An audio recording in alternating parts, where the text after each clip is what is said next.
As a teenager on the internet, you probably don't value my opinion whatsoever. But I think that I have some valid points here.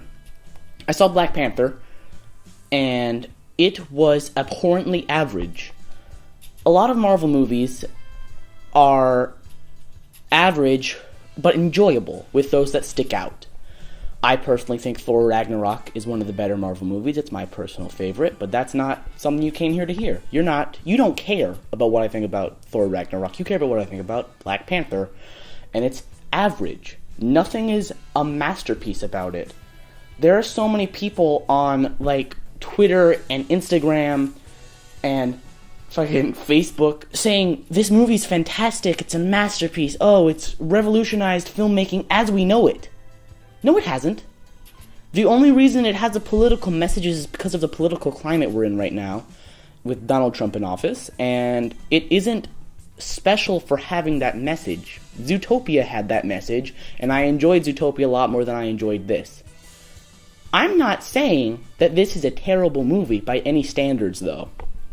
It's boring. The pacing is off. The first half of the movie drags on.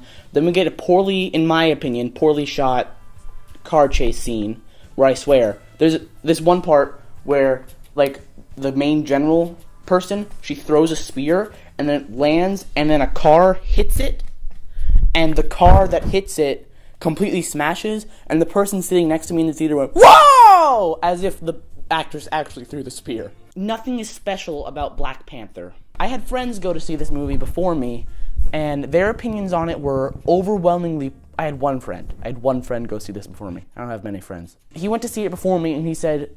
I wanted him to tell me his opinion on it, and he said it's his favorite Marvel movie. And everyone is entitled to their own opinion, but I don't even have it in my top 10. It was boring. The pacing was bad. Micheal B Jordan's character was just terrible.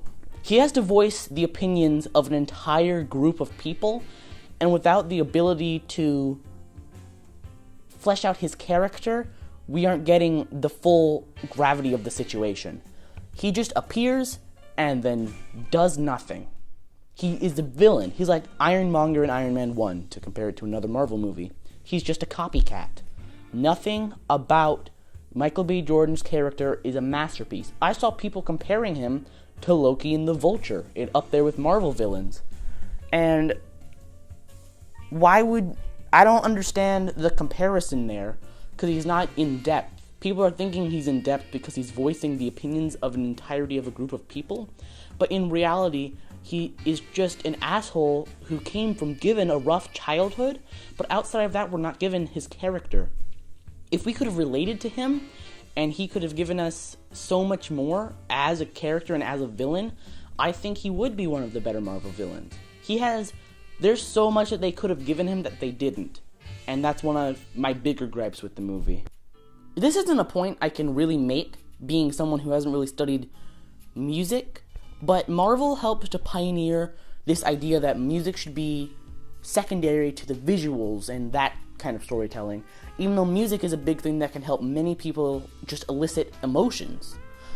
And in Black Panther, they barely put their toe on the outside of that. Disney said to Marvel, give it the vibe that Black Panther needs.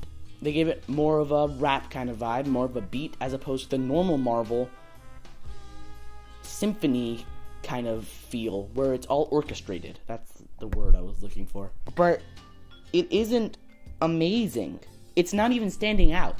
There are scenes where you're like, oh, I hear the music, but I couldn't tell you one part of the music. I couldn't say like dun dun dun dun dun dun like that. I don't even know if there's any themes in the music that I could relay to you, because I don't remember any of it. That's the big problem. I don't remember any of the music in this. And I feel like music could have been a really cool and interesting part of this. To change back to talking about characters, they set up in the beginning that the main villain is going to be Klaw, who in the comics, from what I know, is a D-list villain who's really lame and runs with the Fearsome Four. And he's just not cool in many regards at all. So they're like, okay, we'll make him a drug dealer, but with Vibranium. Then they said, what if Micheal B Jordan was the main villain? And then they killed Klaw.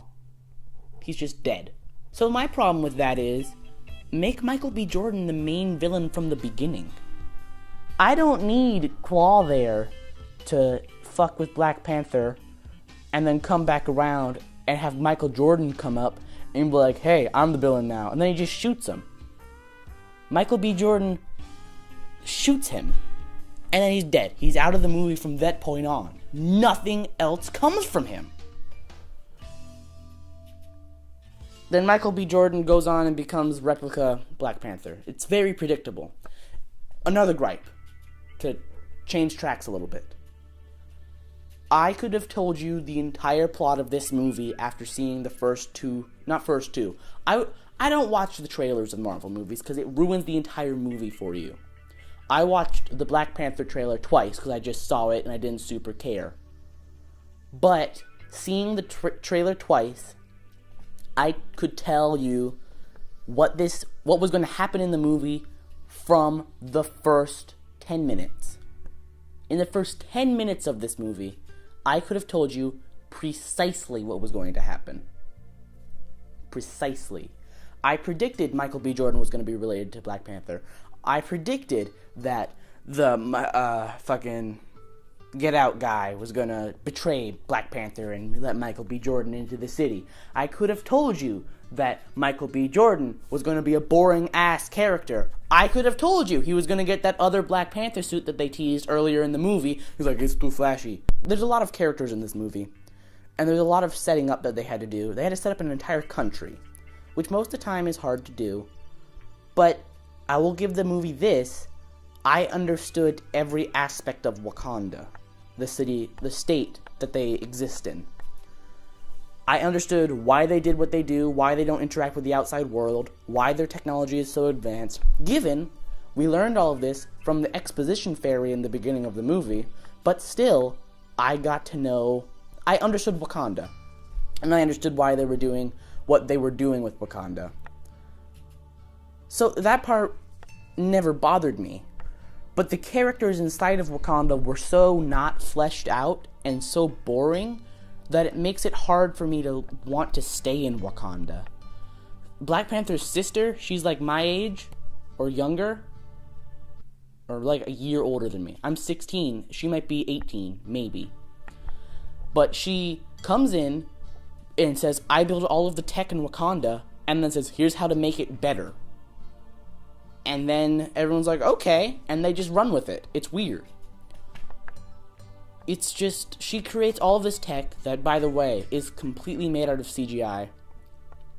Besides maybe Black Panther's suit. And then proceeds to sell it, not sell it, but give it to Wakanda. And it all works. It never, there's no hitches. There's nothing wrong with her tech. It always works 100% of the time. Speaking of the CGI, it's terrible. It is some of the worst CGI I've ever seen in a Marvel movie. They use war rhinoceroses? They use war rhinos in this movie, and at no point in the movie was I saying, those are realistic rhinos. I could have shown you the cropping of the CGI to the real people on the rhinos. I didn't think any of it looked real, which is a big problem with immersion, because if you're not fully into the world, you aren't going to get behind it. A cartoon does it by completely making the world fake, but a movie has to make things look realistic. And not doing that breaks your suspension of disbelief.